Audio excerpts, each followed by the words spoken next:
அஸ்ஸலாம் அலைக்கும். இப்போ நம்ம பார்க்க போகிற புத்தகம் அவள் பெண்ணிய பார்வையில். பெண்ணியம் உண்மையில் பெண்களுக்கு முழுமையான விடுதலையை தரவில்லை என்பதை இன்றைக்கு பெண்ணியவாதிகளே உணர்ந்து கொண்டார்கள்.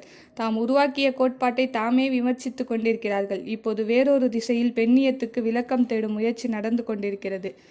நம்ம சேனலை சப்ஸ்கிரைப் பண்ணாமே பார்த்துட்ருக்கீங்க, சப்ஸ்கிரைப் பண்ணிட்டு பாருங்கள். இந்த பின்னணியில்தான் இஸ்லாம் கூறும் பெண்ணியம் தகத்தகாய பேரொலியுடன் வருகிறது. அமெரிக்காவில் முதல் பெண்ணிய குரல் இருந்தது 1848 தான். ஆனால் 7ஆம் நூற்றாண்டிலேயே பெண்ணிய குரல் மண்ணில் ஓங்கி ஒலிக்க தொடங்கிவிட்டது.